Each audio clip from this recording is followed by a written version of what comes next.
रुद्र संहिता द्वितीय खंड। नारद जी के प्रश्न और ब्रह्मा जी के द्वारा उनका उत्तर। सदाशिव से त्रिदेवों की उत्पत्ति तथा ब्रह्मा जी से देवता आदि की सृष्टि के पश्चात एक नारी और एक पुरुष का प्राकट्य। नारद जी बोले, महाभाग, महाप्रभु, विधाता, आपके मुखारविंद से मंगल कारिणी शंभु कथा सुनते सुनते मेरा जी नहीं भर रहा है। अतः भगवान शिव का सारा चरित्र मुझसे कहिए। संपूर्ण विश्व की सृष्टि करने वाले महादेव, मैं सती की कीर्ति से युक्त शिव का दिव्य चरित्र सुनना चाहता हूँ।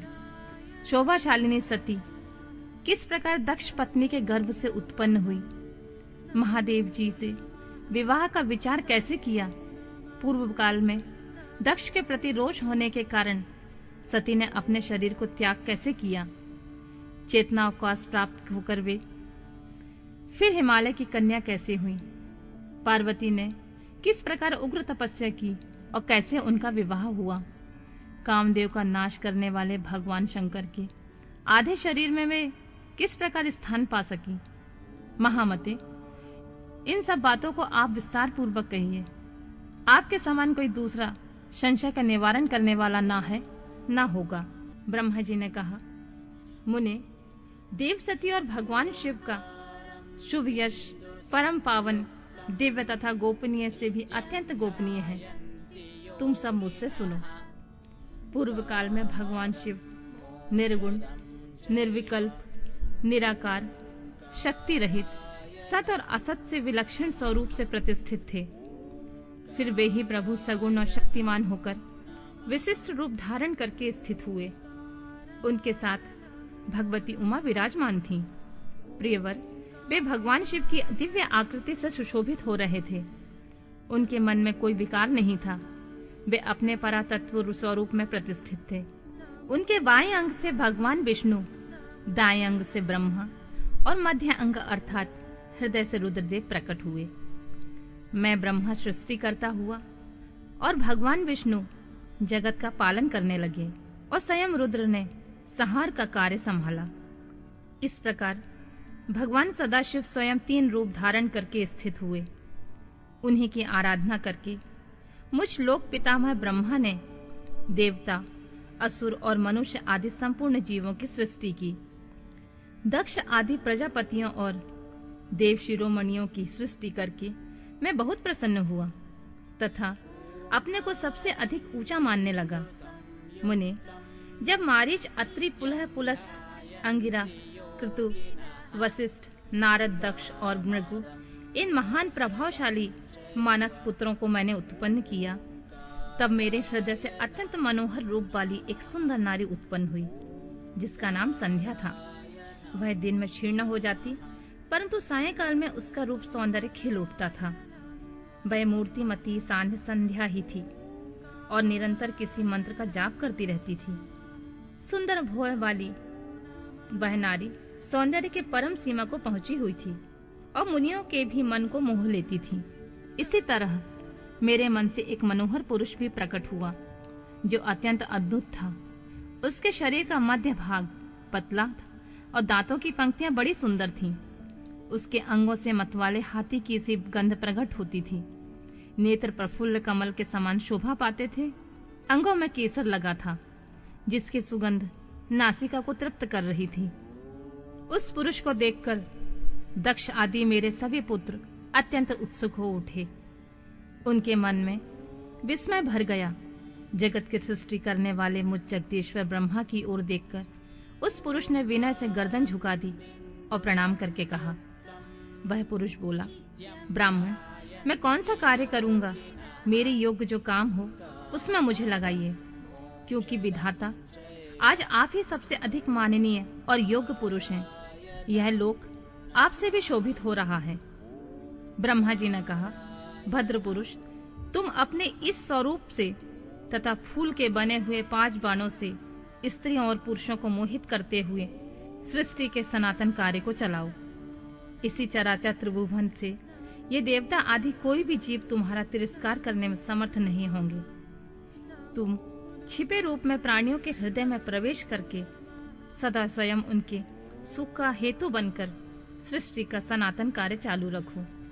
समस्त प्राणियों का जो मन, वह तुम्हारे पुण्यमय वाण का सदा अनायास ही अद्भुत लक्ष्य बन जाएगा। तुम निरंतर उन्हें मनमस्त किए रहोगे। यह मैंने तुम्हारा कर्म बताया है, जो सृष्टि का प्रवर्तक होगा। और तुम्हारे ठीक ठाक नाम क्या होंगे, इस बात को मेरे पुत्र बताएंगे। सुरश्रेष्ठ ऐसा कहकर अपने पुत्रों के मुख की ओर दृष्टिपात करके मैं क्षण भर के लिए अपने कमल में आसन निर्देश बैठ गया। उसका रति के साथ विवाह तथा कुमारी संध्या का चरित्र, वशिष्ठ मुनि का चंद्रभाग पर्वत पर उसको तपस्या की विधि बताना। ब्रह्मा जी कहते हैं, मुनि, तदनंतर मेरे अभिप्राय को जानने वाले मारीच आदि मेरे पुत्र सभी मुनियों ने उस पुरुष का उचित नाम रखा।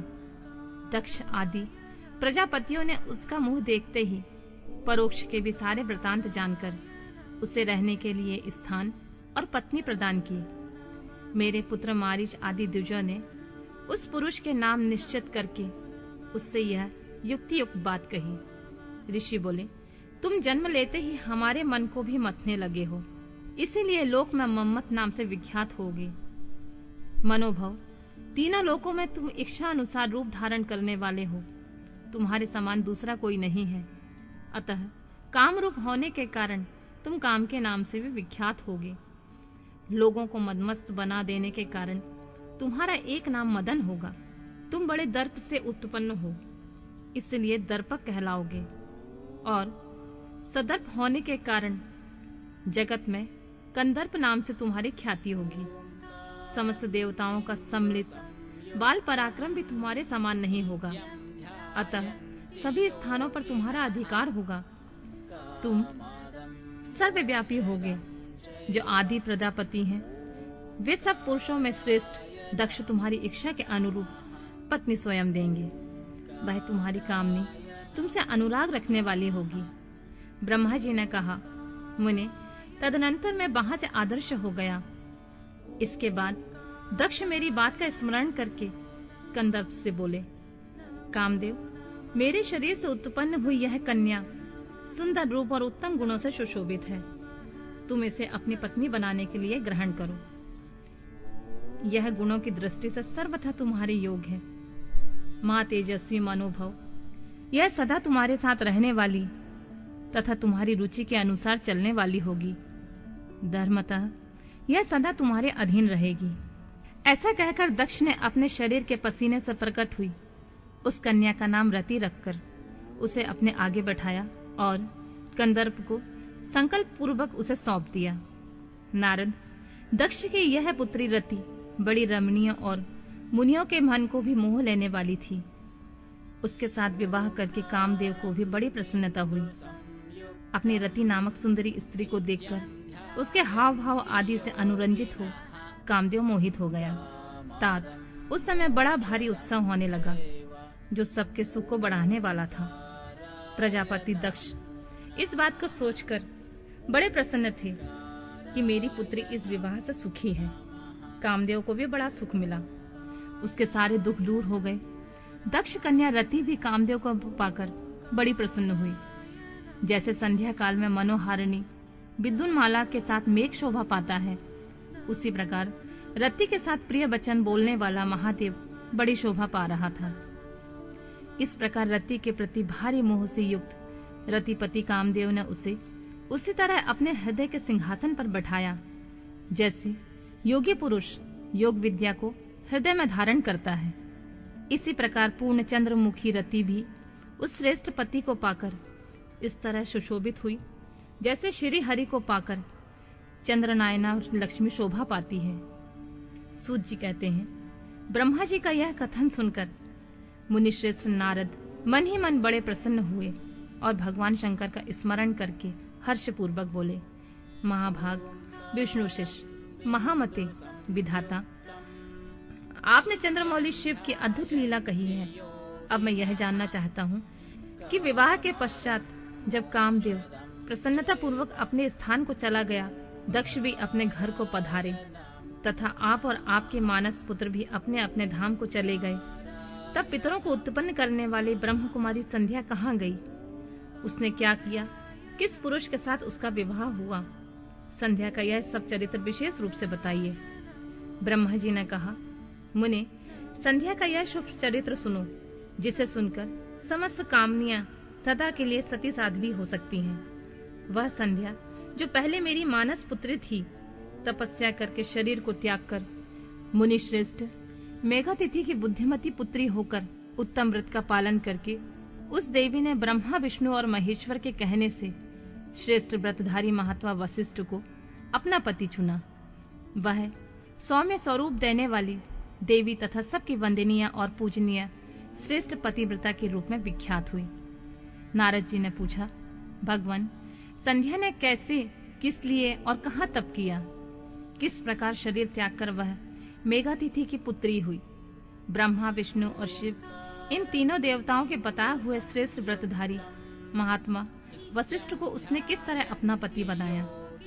पितामह, यह सब मैं विस्तार के साथ सुनना चाहता हूँ। अरुंधति के इस कौतूहल पूर्ण चरित्र को आप यथार्थ रूप में वर्णन कीजिए।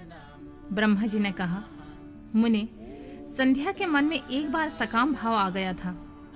इसलिए उस साध्वी ने निश्चय किया कि वैदिक मार्ग के अनुसार मैं अग्नि में अपने इस शरीर की आहुति दे दूंगी। आज से इस भूतल पर कोई भी देहधारी उत्पन्न होते ही काम भाव से युक्त ना हो। इसके लिए मैं कठोर तपस्या करके मर्यादा स्थापित करूंगी।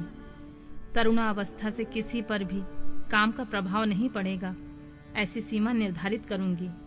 इसके बाद इस जीवन को त्याग दूंगी। मन ही मन ऐसा विचार करके संध्या चंद्रभागा नामक उस श्रेष्ठ पर्वत पर चली गई, जहां से चंद्रभागा नदी का प्रादुर्भाव हुआ। मन में तपस्या का दृढ़ निश्चय लेकर संध्या उस श्रेष्ठ पर्वत को गई हुई जानकर मैंने अपने समीप बैठे हुए वेद वेदांगों के पारंगत विद्वान, सर्वज्ञ, जितात्मा और ज्ञान योगी पुत्र वशिष्ठ से कहा, बेटा वशिष्ठ, मन तपस्विनी संध्या तपस्या की अभिलाषा से चंद्रभागा नामक पर्वत पर गई है। तुम जाओ और उसे विधि पूर्वक दीक्षा दो। तात वह तपस्या के भाव को नहीं जानती है, इसलिए जिस तरह तुम्हारे यथोचित उपदेश से उसे अभीष्ट लक्ष्य की प्राप्ति हो सके, वैसा प्रयत्न करो। नारद, मैंने दया पूर्वक जब वशिष्ठ को इस प्रकार की आज्ञा दी, तब वे जो आज्ञा कहकर एक तपस्वी ब्रह्मचारी के रूप में संध्या के पास गए। चंद्रभागा पर्वत पर एक देव सरोवर है, जो जलाशयोचित गुणों से परिपूर्ण हो मानसरोवर के समान शोभा पाता है। वशिष्ठ ने उस सरोवर को देखा। उसके तट पर बैठी हुई संध्या पर भी दृष्टिपात किया। कमलों से प्रकाशित होने वाला वह सरोवर तट पर बैठी हुई संध्या से उपलक्षित हो उसी तरह सुशोभित हो रहा था, जैसे प्रदोष काल में उदित चंद्रमा और नक्षत्रों से युक्त आकाश शोभा पाता है। सुंदर भाव वाली संध्या को वहां बैठी देख मुनि ने कौतूहल पूर्वक उस ब्रह्मोल्लित नामक सरोवर को अच्छी तरह से देखा। उसी प्रकार भूत पर्वत के शिखर से दक्षिण समुद्र की ओर जाती हुई चंद्रभागा नदी के भी उन्होंने दर्शन किए। जैसे गंगा हिमालय से निकलकर समुद्र की ओर जाती है, उसी प्रकार चंद्रभागा के पश्चिम शिखर का भेदन करके वह नदी समुद्र की ओर जा रही थी। उस चंद्रभागा पर्वत पर ब्रह्मोल्लित सरोवर के किनारे बैठी हुई संध्या को देखकर वशिष्ठ जी ने आदर पूर्वक कहा, भद्रे, तुम इस निर्जन पर्वत पर किस लिए आई हो? किसकी पुत्री हो? तुमने यहाँ क्या करने का विचार किया है? यह सब मैं सुनना चाहता हूँ। यदि छिपाने योग्य बात ना हो तो बताओ। महात्मा वशिष्ठ की यह बात सुनकर संध्या ने उन महात्मा की ओर देखा। वे अपने तेज से प्रज्वलित अग्नि के समान प्रकाशित हो रहे थे। उन्हें देखकर ऐसा जान पड़ता था मानो ब्रह्मचर्य देह धारण करके आ गया हो। वे मस्तक पर जटा धारण किए हुए बड़ी शोभा पा रहे थे। संध्या ने उन तपोधन को आदर पूर्वक प्रणाम करके कहा, ब्राह्मण, मैं ब्रह्मा जी की पुत्री हूँ। मेरा नाम संध्या है। मैं तपस्या करने के लिए इस निर्जन पर्वत पर आई हूँ। यदि मुझे उपदेश देना आपको उचित जान पड़े तो मुझे तपस्या की विधि बताइए। मैं यही करना चाहती हूँ, दूसरी कोई भी गोपनीय बात नहीं है। मैं तपस्या के भाव को, उसके करने के नियम को बिना जाने ही तपोवन में आ गई हूँ, इसलिए चिंता से सूखी जा रही हूँ और मेरा हृदय कांपता है। संध्या की बात सुनकर ब्रह्म वेताओं में श्रेष्ठ वशिष्ठ जी ने, जो स्वयं सारे कार्यों के ज्ञाता हैं, उससे दूसरी कोई बात नहीं पूछी। वह मन ही मन तपस्या का निश्चय कर चुकी थी और उसके लिए अत्यंत उद्यमशील थी। उस समय वशिष्ठ ने मन में भक्त वत्सल भगवान शिव का स्मरण करके उसे इस प्रकार कहा। बोले, शुभानने, जो सबसे महान और उत्कृष्ट तेज है, जो उत्तम और महान तप है तथा जो सबके परम आराध्य परमात्मा है, उन भगवान शंभु को तुम हृदय में धारण करो, जो अकेले ही धर्म, अर्थ, काम और मोक्ष आदि के आदिकारक हैं और त्रिलोकी के आदि दृष्टा अद्वितीय पुरुषोत्तम शिव का भजन करो। आगे बताए जाने वाले मंत्र से देवेश्वर शंभु की आराधना करो, उससे तुम्हें सब कुछ मिल जाएगा, इसमें कोई संशय नहीं है। ओम नमः शंकराय ओम, इस मंत्र का निरंतर जाप करते हुए मौन तपस्या आरंभ करो। जो मैं नियम बताता हूँ उसे सुनो। तुम्हें मौन रहकर ही स्नान करना होगा। मौनालंबक पूर्वक के ही महादेव की पूजा करनी होगी। प्रथम 2 बार छठे समय तुम केवल जल का पूर्ण आहार कर सकती हो। जब तीसरी बार छठा समय आए तो केवल उपवास किया करो। इस तरह तपस्या के समाप्ति तक छठे काल में जल आहार और उपवास क्रिया होती रहेगी। देवी, इस प्रकार की जाने वाली मौन तपस्या ब्रह्मचर्य का फल देने वाली तथा संपूर्ण अभीष्ट मनोरथों को पूर्ण करने वाली होती है। यह सत्य है, सत्य है, इसमें कोई संशय नहीं है। अपने चित्त में ऐसा शुभ उद्देश्य लेकर इच्छा अनुसार शंकर जी का चिंतन करो। वे प्रसन्न होने पर तुम्हें अवश्य यह अभीष्ट फल प्रदान करेंगे। इस तरह संध्या को तपस्या करने की विधि का उपदेश देकर मुनिवर वशिष्ठ यथोचित रूप से उससे विदा ले वही तपस्या उसके द्वारा भगवान शिव की स्तुति तथा उससे संतुष्ट हुए शिव को उसे अभीष्ट वर दे मेघा तिथि की यज्ञ में भेजना। ब्रह्मा जी कहते हैं, मेरे पुत्रों में श्रेष्ठ महाप्राज्ञ नारद, तपस्या के नियम का उपदेश से जब वशिष्ठ जी अपने घर चले गए तब के उस विधान को समझकर संध्या मन ही मन बड़ी प्रसन्न हुई। फिर तो वह सानंद मन से तपस्विनी के योग वेश बनाकर ब्रह्मोल्लोहित सरोवर के तट पर तपस्या करने लगी। वशिष्ठ ने तपस्या के लिए जिस मंत्र का साधन बताया था उसी से उत्तम भक्ति भाव के साथ वह भगवान शंकर की आराधना करने लगी। उसने भगवान शिव में अपने चित्त को लगा लिया और एकाग्र मन से बड़ी भारी तपस्या करने लगी। उस तपस्या में लगे हुए उसके 4 युग बीत गए। तब भगवान शिव उसकी तपस्या से संतुष्ट होकर बड़े प्रसन्न हुए तथा बाहर, भीतर और आकाश में अपने स्वरूप का दर्शन कराकर जिस रूप का चिंतन करती थी उसी रूप में उसके आंखों के सामने प्रकट हो गए। उसने मन से जिनका चिंतन किया था उन्हीं प्रभु शंकर को अपने सामने खड़ा देखकर वह अत्यंत आनंद से निमग्न हो गई। भगवान का मुखारविंद बड़ा प्रसन्न दिखाई देता था। उसके स्वरूप से शांति बरस रही थी। वह सहसा भयभीत होकर सोचने लगी, मैं भगवान हर से क्या कहूँ, किस तरह उनकी स्तुति करूं। इसे चिंता में पड़कर उसने अपने दोनों नेत्र बंद कर लिए। नेत्र बंद कर लेने के पश्चात भगवान शिव ने उसके हृदय में प्रवेश करके उसे दिव्य ज्ञान दिया, दिव्य वाणी और दिव्य दृष्टि प्रदान की। जब उसे दिव्य ज्ञान, दिव्य दृष्टि और दिव्य वाणी प्राप्त हो गई तब वह कठिनाइयों से ज्ञात होने वाले जगदीश्वर शिव को प्रत्यक्ष देखकर उनकी स्तुति करने लगी और बोली, जो निराकार और परम ज्ञान गम्य है, जो न स्थूल है, न सूक्ष्म है और न उच्च ही है, तथा जिनके स्वरूप का योगी जन अपने हृदय के भीतर चिंतन करते हैं, उन्हीं लोकस्त्रा आप भगवान शिव को नमस्कार है। जिन्हें सर्व कहते हैं, जो शांत स्वरूप, निर्मल, निर्विकार और ज्ञान गम्य है, जो अपने ही प्रकाश में स्थित और प्रकाशित होते हैं, जिनमें विकार का अत्यंत अभाव है, जो आकाश मार्ग की भांति निर्गुण निराकार बताए गए हैं, जिनका रूप अंधकारमय मार्ग से सर्वथा परे है। ओ नित्य प्रसन्न आप भगवान शिव को मैं प्रणाम करती हूँ, जिनका एक रूप शुद्ध बिना माया के प्रकाशमान सच्चिदानंदमय सहज निर्विकार, नित्यानंदमय, सत्य, ऐश्वर्य से युक्त, प्रसन्न तथा लक्ष्मी जी को देने वाला है।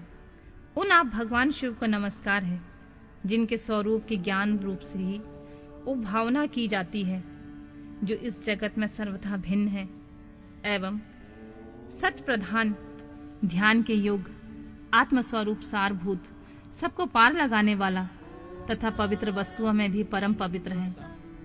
उन आप महेश्वर को मेरा नमस्कार, जो आपका स्वरूप शुद्ध, मनोहर, रत्नमय, आभूषणों से विभूषित तथा स्वच्छ कपूर के समान गौर्ण वर्ण है, जिसने अपने हाथों में वर, अभय, शूल तथा मुंड धारण कर रखा है।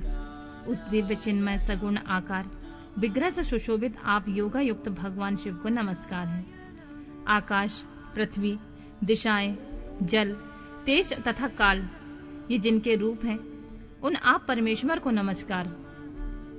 प्रधान और पुरुष जिनके शरीर से प्रकट हुए हैं, अर्थात वे दोनों जिनके शरीर हैं, इसलिए जिनका यथार्थ रूप अव्यक्त है, उन भगवान शंकर को बारंबार नमस्कार, जो ब्रह्मा होकर जगत की सृष्टि करते हैं, जो विष्णु होकर संसार का पालन करते हैं तथा जो रुद्र होकर अंत में सृष्टि का संहार करते हैं। उन्हें आप भगवान सदाशिव को बारंबार नमस्कार, जो कारण के भी कारण है, दिव्य अमृत रूप ज्ञान तथा अणिमा एवं ऐश्वर्य प्रदान करने वाले हैं, उन समस्त लोकांतरों को वैभव देने वाले हैं, स्वयं प्रकाश रूप हैं और प्रकृति से परे हैं। उन परमेश्वर शिव को नमस्कार नमस्कार। यह जगत जिनसे भिन्न नहीं कहा जाता, जिनके चरणों से पृथ्वी तथा अन्य अंगों से संपूर्ण दिशाएं, सूर्य, चंद्रमा, कामदेव एवं अन्य देवता प्रकट हुए हैं और जिनकी नाभि से अंतरिक्ष का आविर्भाव हुआ है, उन्हीं आप भगवान शंभु का मेरा नमस्कार है। प्रभु, आप ही सबके उत्कृष्ट परमात्मा हैं, आप ही नाना प्रकार की विद्याएं हैं, आप ही हर और आप ही सद्ब्रह्म पर ब्रह्मा है। आप सदा से विचार में तत्पर रहते हैं, जिनका ना आदि है, ना मध्य है और ना अंत है, जिनसे सारा जगत उत्पन्न हुआ है तथा जो मन तथा वाणी का विषय नहीं है। उन महादेव जी की स्तुति मैं कैसे कर सकूंगी। ब्रह्मा आदि देवता और तपस्या के धनी मुनि भी जिनके रूपों का वर्णन नहीं कर सकते, उन्हीं परमेश्वर का वर्णन अथवा स्तवन मैं कैसे कर सकूंगी। प्रभु, आप निर्गुण हैं, मैं मूढ़ स्त्री आपके गुणों को कैसे जान सकती हूँ। आपका रूप तो ऐसा है जिसे इंद्र सहित संपूर्ण देवता और असुर भी नहीं जानते हैं। महेश्वर, आपको नमस्कार है। तपोमय, आपको प्रणाम है। देवेश्वर शंभु, मुझ पर प्रसन्न होइए, आपको मेरा बारंबार प्रणाम है। ब्रह्मा जी कहते हैं, नारद, संध्या का यह स्तुतिपूर्ण वचन सुनकर उनके द्वारा भली भांति प्रशंसित हुए भक्त वत्सल भगवान परमेश्वर शंकर बहुत प्रसन्न हुए। उनका शरीर वकल एवं मृग चर्म से ढका हुआ था, मस्तक पर पवित्र जटाजूट शोभा पा रहे थे। उसी समय पाले के मारे हुए कमल के समान उनके कुम्हलाए हुए मुख को देखकर भगवान हर दया से द्रवित हो उनसे इस प्रकार बोले, भद्रे, मैं तुम्हारी इस उत्तम तपस्या से बहुत प्रसन्न हूँ। शुद्ध बुद्धि वाली देवी, तुम्हारे इस स्तवन से मैं मुझे बड़ा संतोष प्राप्त हुआ है। अतः इस समय तुम अपनी इच्छा के अनुसार कोई वर मांगो, जिस वर से तुम्हें प्रयोजन हो तथा तुम्हारे मन में हो, मैं उसे अवश्य पूर्ण करूंगा। तुम्हारा कल्याण हो, मैं तुम्हारे व्रत नियम से बहुत प्रसन्न हूँ। प्रसन्नचित महेश्वर का यह वचन सुनकर अत्यंत हर्ष से भरी हुई संध्या उन्हें बारंबार प्रणाम करके बोली, महेश्वर, यदि आप मुझे प्रसन्नता पूर्वक वर देना चाहते हैं तो मैं आपके वर के पाने की योग्य हूँ। यदि पाप से शुद्ध हो गई हूँ तथा देव इस प्रकार इसी समय मेरी तपस्या से प्रसन्न है, तो मेरा मांगा हुआ यह पहला वर सफल करो। देवेश्वर, इस आकाश में पृथ्वी आदि किसी भी स्थान में जो प्राणी हैं, वे सब के सब जन्म लेते ही काम भाव से युक्त ना हो जाएं। नाथ, मेरी सकाम दृष्टि कहीं ना पड़े। जो मेरे पति हों वे भी मेरे अत्यंत सुहृदय हों। पति के अतिरिक्त जो भी पुरुष मुझे सकाम भाव से देखे, उसके पुरुषत्व का नाश हो जाए, वह तत्काल नपुंसक हो जाए। निष्पाप संध्या का यह वचन सुनकर प्रसन्न हुए भक्त वत्सल भगवान शंकर ने कहा, देवी संध्या सुनो। भद्रे, तुमने जो जो वर मांगा है वह तुम्हारी सब तपस्या से संतुष्ट होकर मैंने दिया है। प्राणियों के जीवन में मुख्यतः 4 अवस्थाएं होती हैं।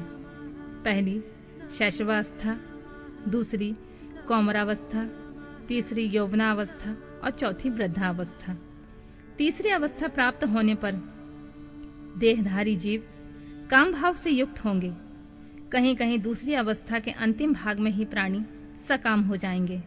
तुम्हारी तपस्या के प्रभाव से मैंने जगत में सकाम भाव से उदय की यह मर्यादा स्थापित कर दी है, जिससे देहधारी जीव जन्म लेते ही काम सक्त न हो जाएं। तुम भी इस लोक में वैसे दिव्य सती भाव को प्राप्त करो जैसे तीनों लोकों में किसी दूसरी स्त्री के लिए संभव नहीं होगा। पाणी ग्रहण करने वाले पति के सिवा जो कोई पुरुष सकाम भाव होकर तुम्हारी ओर देखेगा, वह तत्काल नपुंसक होकर दुर्बलता को प्राप्त हो जाएगा। तुम्हारे पति महान तपस्विनी एवं दिव्य रूप से संपन्न एक महाभाग महर्षि होंगे, जो तुम्हारे साथ 7 कल्पों तक जीवित रहेंगे। तुमने मुझसे जो जो वर मांगे थे, मैंने सब कुछ पूर्ण कर दिए हैं। अब मैं तुमसे दूसरी बात कहूंगा, जो पूर्व जन्म से संबंध रखती है। तुमने पहले से ही यह प्रतिज्ञा कर रखी है कि मैं अग्नि में अपने शरीर को त्याग दूंगी। उसकी प्रतिज्ञा को सफल करने के लिए मैं तुम्हें एक उपाय बताता हूँ, उसे निसंदेह करो। मुनिवर, मेघातिथि का एक यज्ञ चल रहा है जो 12 वर्षों तक चालू रहेगा। उसमें अग्नि पूर्णतः प्रज्वलित है। तुम बिना विलंब किए उस अग्नि में अपने शरीर का उत्सर्ग कर दो। इसी पर्वत की उपत्यकाल में चंद्रभागा नदी के तट पर तापसा आश्रम में से मुनिवर मेघातिथि यज्ञ का अनुष्ठान करते हैं। तुम स्वच्छंदता पूर्वक वहां जाओ। मुनि तुम्हें वहां नहीं देख सकेंगे। मेरी कृपा से तुम मुनि की अग्नि में प्रकट हुई पुत्री हो जाओगी।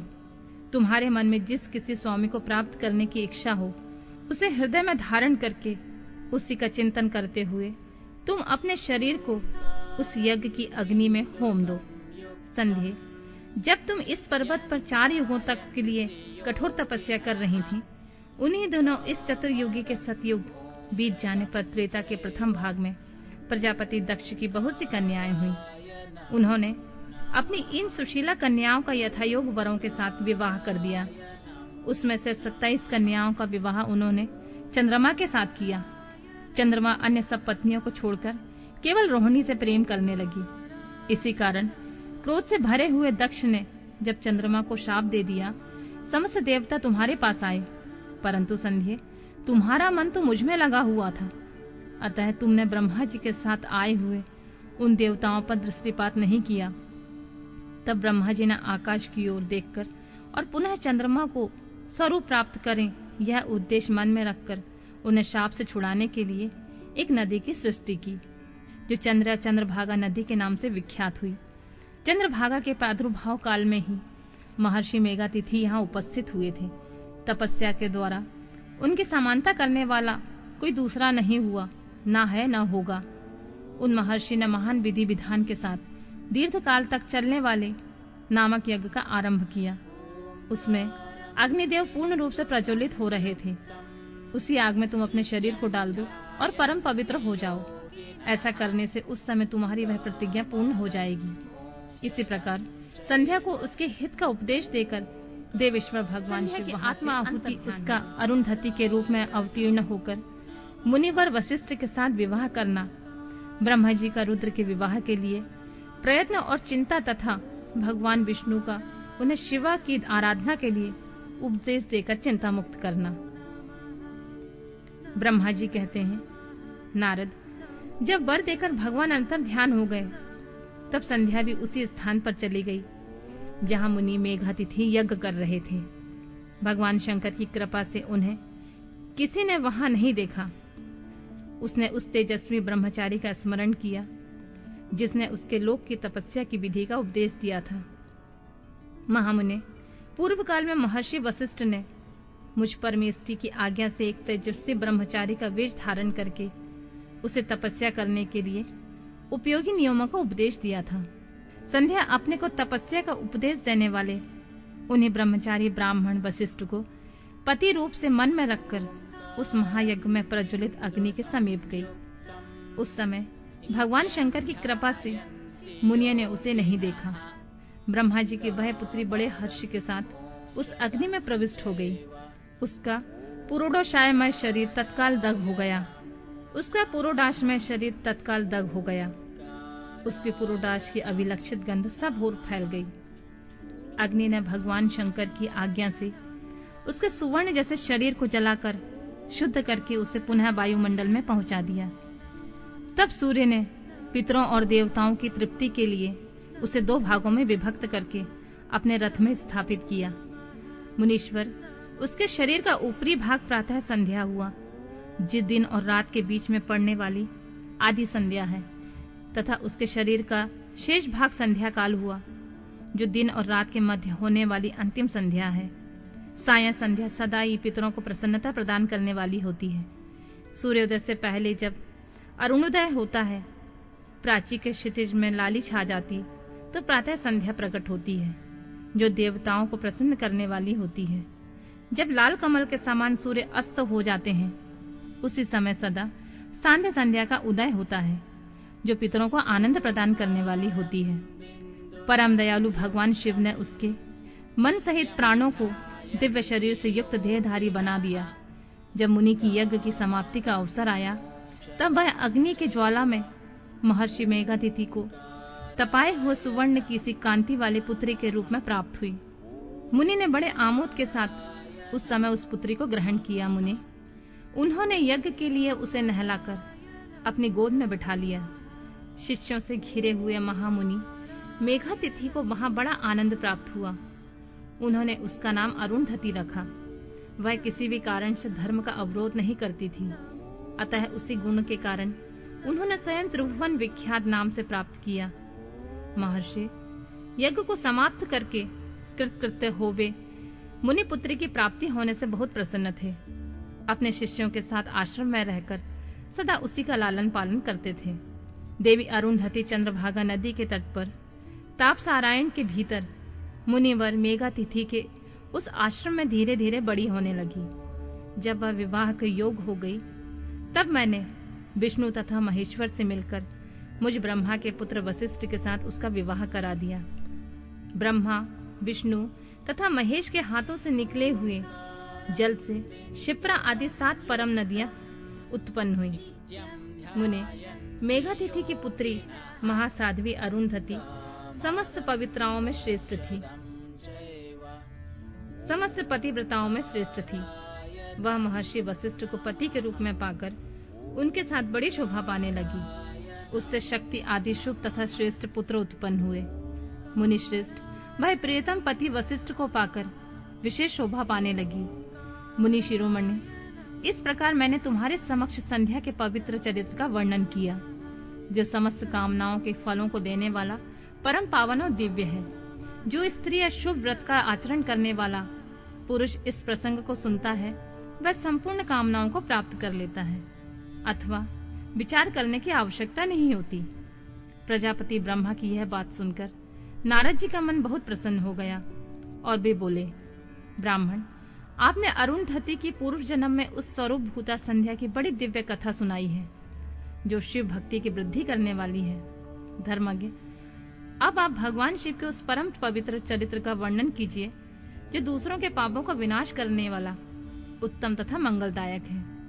जब कामदेव रति से विवाह करके हर्ष पूर्वक चला गया, दक्ष आदि अन्य मुनि भी जब अपने अपने स्थान को पधारे और जब संध्या तपस्या करने के लिए चली गई, उसके बाद क्या हुआ? ब्रह्मा जी ने कहा, प्रियवन नारद, तुम धन्य हो, भगवान शिव के सेवक हो। अतः शिव की लीला से युक्त जो उसका शुभ चरित्र है, उसे भक्ति पूर्वक सुनो। तात, पूर्व काल में एक बार जब मैं मोह में पड़ गया और भगवान शंकर ने मेरा उपहास किया, तब मुझे बड़ा क्षोभ हुआ। वस्तुतः शिव की माया ने मुझे मोह लिया था, इसलिए मैं भगवान शिव के प्रति ईर्ष्या करने लगा था।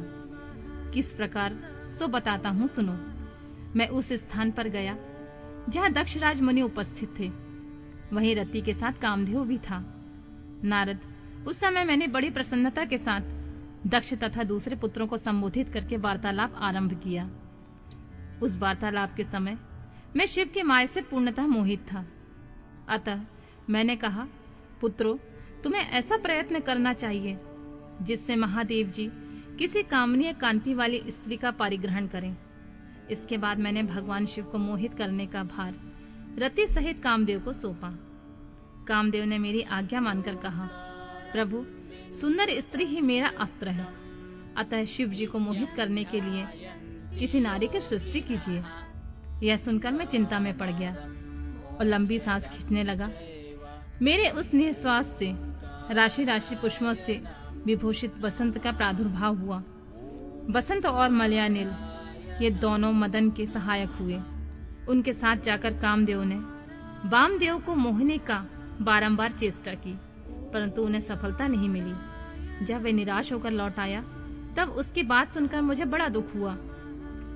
उस समय मेरे मुख से जो निस्सहाय वायु चल रही थी उससे मार्गणों की उत्पत्ति हुई। उन्हें मदन की सहायता के लिए आदेश देकर मैंने पुनः उन सबको शिव जी के पास भेजा, परंतु महान प्रयत्न करने पर भी वे भगवान शिव को मोह में न डाल सके। काम सपरिवार लौट आया और मुझे प्रणाम करके अपने स्थान को चला गया। उसके चले जाने पर मैं मन ही मन सोचने लगा, निर्विकार तथा मन को वश में रखने वाले योग परायण भगवान शंकर किसी स्त्री को अपनी सहधर्मिणी बनाना कैसे स्वीकार करेंगे। यह सोचते सोचते मैंने भक्ति भाव से उन भगवान श्री हरि का स्मरण किया जो साक्षात शिवमय रूप तथा मेरे शरीर के जन्मदाता हैं। मैंने दीन वचनों से युक्त शुभ स्तोत्रों द्वारा उनकी स्तुति की। उस स्तुति को सुनकर भगवान शीघ्र मेरे सामने प्रकट हो गए। उनकी 4 भुजाएं शोभा पाती थी, नेत्र प्रफुल्ल कमल के समान थे। उन्होंने हाथों में शंख चक्र गदा और पद्य ले रखे थे। उनके श्याम शरीर पर पीतांबर की बड़ी शोभा हो रही थी। वे भगवान श्री हरि भक्त प्रिय हैं, अपने भक्त उन्हें बहुत प्यारे हैं। सबके उत्तम शरण दाता उन श्री हरि को उस रूप में देखकर मेरे नेत्रों से प्रेम की धारा बहने लगी और मैं गदगद कंठ से बारंबार उनकी स्तुति करने लगा।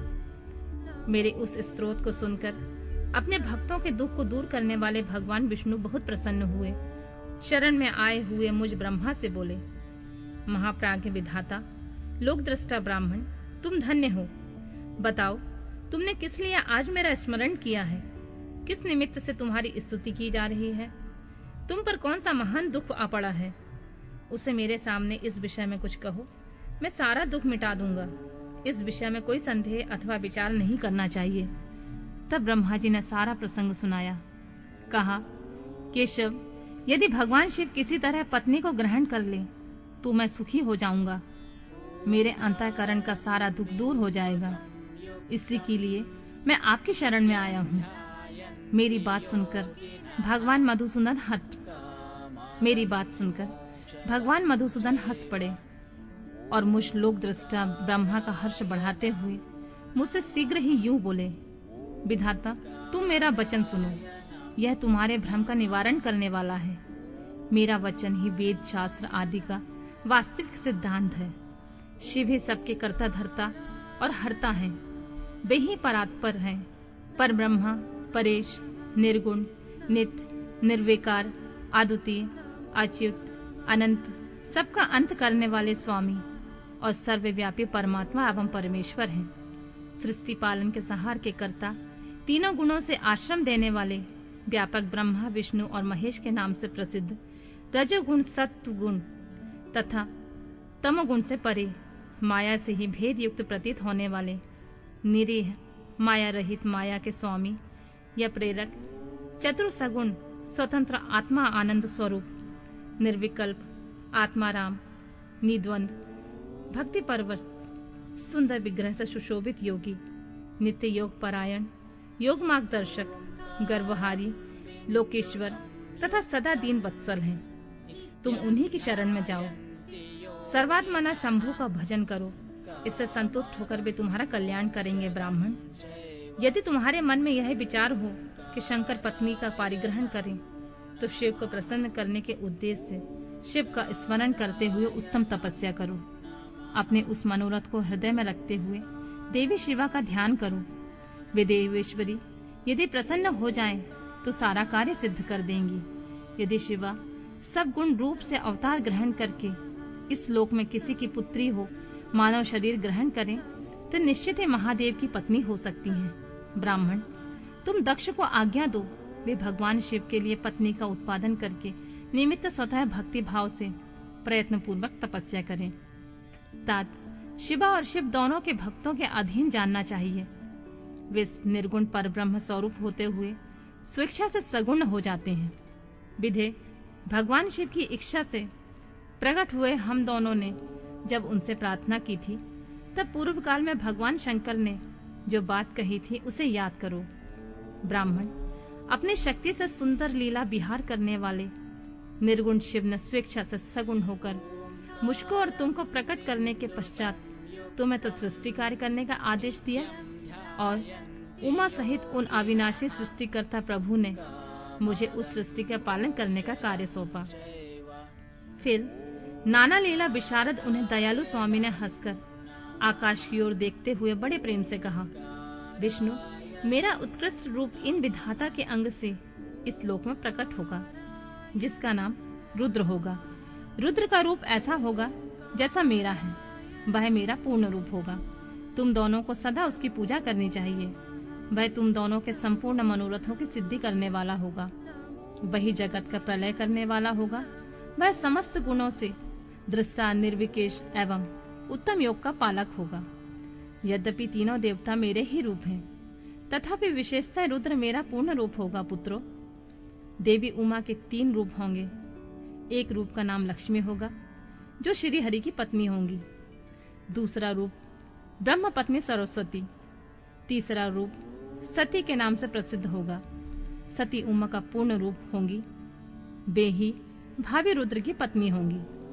ऐसा कहकर भगवान महेश्वर हम पर कृपा करने के पश्चात वहां से अंतर ध्यान हो गए और हम दोनों सुखपूर्वक अपने अपने कार्य में लग गए। रुद्र नाम से अवतीर्ण हुए। वे इस समय कैलाश पर्वत पर निवास करते हैं। प्रजेश्वर, अब शिवा भी सती के नाम से अवतीर्ण होने लगी, अतः तुम्हें उनके उत्पादन के लिए प्रयत्न करना चाहिए। ऐसा कहकर मुझ पर भारी दया करके भगवान विष्णु अंतर ध्यान हो गए और मुझे उनकी बातें सुनकर दक्ष की तपस्या और देवी शिवा का उन्हें वरदान देना। नारद जी ने पूछा, पूज्य पिताजी, दृढ़ता पूर्वक उत्तम व्रत का पालन करने वाले दक्ष ने तपस्या करके देवी से कौन सा वर प्राप्त किया तथा वे देवी किस प्रकार दक्ष की कन्या हुई? ब्रह्मा जी ने कहा, नारद, तुम धन्य हो। इन सभी मुनियों के साथ भक्ति पूर्वक इस प्रसंग को सुनो। मेरी आज्ञा पाकर उत्तम बुद्धि वाले महाप्रजापति दक्ष ने क्षीर सागर के उत्तर तट पर स्थित हो देवी जगदम्बिका को पुत्री के रूप में प्राप्त करने की इच्छा से तथा उनके प्रत्यक्ष दर्शन की कामना के लिए उन्हें हृदय मंदिर में विराजमान करके तपस्या प्रारंभ की। दक्ष ने मन को संयम में रखकर दृढ़ता पूर्वक कठोर व्रत का पालन करते हुए सोच संतोष आदि नियम से युक्त हो 3000 दिव्य वर्षों तक तप किया। वे कभी जल पीकर रहते, कभी हवा पीते, कभी सर्वथा उपवास करते थे। भोजन के नाम पर कभी सूखे पत्ते भी चबा लेते थे। मुनि श्रेष्ठ नारद तदनंतर यम नियम आदि से युक्त जगदम्बा की पूजा में लगे हुए दक्ष को देवी शिवा ने प्रत्यक्ष दर्शन दिए। जगत जननी जगदम्बा का प्रत्यक्ष दर्शन पाकर प्रजापति दक्ष ने अपने आप को कृतकृत्य माना। वे कालिका देवी सिंह पर आरूढ़ थी। उनकी अंग कांति श्याम थी, मुख बड़ा ही मनोहर था। वे 4 भुजाओं से युक्त थी। हाथों में वरद, अभय, नील कमल और खड़ग धारण किए हुए थी। उनकी मूर्ति बड़ी मनोहारिणी थी। नेत्र कुछ कुछ लाल थे। खुले हुए केश सुंदर दिखाई देते थे। उत्तम प्रभा से प्रकाशित होने वाली उस जगदम्बा को भली भांति प्रणाम करके दक्ष ने विचित्र वचन वलियों द्वारा उनकी स्तुति की और कहा, जगदम्बा, महामाये, जगदीश महेश्वरी, आपको मेरा नमस्कार। आपने कृपा करके मुझे अपने स्वरूप का दर्शन कराया है। भगवती आद्य, मुझ पर प्रसन्न होइए। शिव रूपणी प्रसन्न होइए। भक्ति वरदायिनी प्रसन्न होइए। जगत जननी, आपको मेरा नमस्कार है। ब्रह्मा जी कहते हैं, मुने, संयत चित्त वाले दक्ष की इस प्रकार की स्तुति करने पर महेश्वरी शिवा ने स्वयं ही उनके अभिप्राय को जान लिया। तो भी दक्ष से इस प्रकार कहा, दक्ष, तुम्हारी इस उत्तम भक्ति से मैं बहुत संतुष्ट हूँ। तुम अपना मनोवांछित फल मांगो। तुम्हारे देने के लिए मुझे कुछ भी अदेय नहीं है। जगदम्बा की यह बात सुनकर प्रजापति दक्ष बहुत प्रसन्न हुए और उन शिवा को बारंबार प्रणाम करते हुए बोले, जगदम्बे, महामाये, यदि आप मुझे वर देने के लिए उद्यत हैं तो मेरी बात सुनिए और प्रसन्नता पूर्वक मेरी इच्छा पूर्ण कीजिए। मेरे स्वामी जो भगवान शिव हैं, वे रुद्र नाम धारण करके ब्रह्मा जी के पूर्ण रूप से अवतीर्ण हुए हैं। वे परमात्मा शिव के पूर्व अवतार हैं, परंतु उनका कोई अवतार नहीं हुआ है। फिर उनकी पत्नी कौन होगी? अतः शिवे, इस भूतल पर अवतीर्ण होकर उन महेश्वर को अपने रूप लावण्य से मोहित कीजिए। देवी, आपके सिवा कोई भी दूसरी स्त्री रुद्रदेव को कभी मोहित नहीं कर सकती। इसलिए आप मेरी पुत्री होकर इस समय महादेव की पत्नी होइए। इस प्रकार सुंदर लीला करके आप हर मोहिनी भगवान शिव को मोहित करने वाली बनिए। देवी, यही मेरे लिए वर है। यह केवल मेरे स्वार्थ की बात हो ऐसा नहीं सोचना चाहिए। इसमें मेरे ही साथ संपूर्ण जगत का भी हित है। ब्रह्मा, विष्णु और शिव से ब्रह्मा की प्रेरणा से मैं यहाँ आया हूँ। प्रजापति दक्ष का यह वचन सुनकर जगदम्बिका शिवा हंस पड़ी और मन ही मन भगवान शिव का स्मरण करके यूं बोली, तात, प्रजापति दक्ष, मेरी उत्तम बात सुनो। मैं सत्य कहती हूँ, तुम्हारी भक्ति से अत्यंत प्रसन्न हूँ। तुम्हें संपूर्ण मनोवांछित वस्तु देने के लिए उद्यम हूँ। दक्ष, यद्यपि मैं महेश्वरी हूँ, तथापि तुम्हारी भक्ति के अधीन हो तुम्हारी पत्नी के गर्भ से तुम्हारी पुत्री के रूप में अवतीर्ण होंगी, इसमें कोई संशय नहीं है। अनद, मैं अत्यंत दुस्सह तपस्या करके ऐसा प्रयत्न करूंगी जिससे महादेव जी का वर पाकर उनकी पत्नी हो जाऊं। इसके सिवा और किसी उपाय से कार्य सिद्ध नहीं हो सकता, क्योंकि वे भगवान सदाशिव सर्वथा निर्विकार हैं, ब्रह्मा और विष्णु के सेव्य हैं तथा नित्य परिपूर्ण ही हैं। मैं सदा उनकी दासी और प्रिया हूँ। प्रत्येक जन्म में नाना रूपी धारी शंभु ही मेरे स्वामी होते हैं। भगवान सदाशिव अपने दिए हुए वर के प्रभाव से ब्रह्मा जी की भृकुटी के रुद्र रूप से अवतीर्ण हुए हैं। मैं भी उनके वर से उनकी आज्ञा के अनुसार यहाँ अवतार लूंगी। तात, अब तुम अपने घर को जाओ। इस कार्य में जो मेरी दूती अथवा सहायिका होगी उसे मैंने जान लिया है। अब मैं शीघ्र ही तुम्हारी पुत्री होकर महादेव जी की पत्नी बनूंगी। दक्ष से यह उत्तम वचन कहकर मन ही मन शिव की आज्ञा प्राप्त करके देवी शिवा ने शिव के चरणार बिंदों का चिंतन करते हुए फिर कहा, प्रजापति, परंतु मेरा एक प्रण है, उसे तुम्हें सदा अपने मन में रखना चाहिए। मैं उस प्रण को सुना देती हूँ, तुम उस सत्य को समझो, मिथ्या ना मानो। यदि कभी मेरे प्रति तुम्हारा आदर घट जाएगा तब उसी समय मैं अपने शरीर को त्याग दूंगी, अपने स्वरूप में लीन हो जाऊंगी अथवा दूसरा शरीर धारण कर लूंगी। मेरा यह सत्य कथन है। प्रजापति, प्रत्येक सर्ग या कल्प के लिए तुम्हें यह वर दे दिया है। प्रत्येक सर्ग या कल्प के लिए तुम्हें यह वर दे दिया गया। मैं तुम्हारी पुत्री होकर भगवान शिव की पत्नी होंगी। मुख्यतः प्रजापति दक्ष से ऐसा कहकर महेश्वरी शिवा उन्हें देखते ही देखते वहां से अंतर ध्यान हो गईं।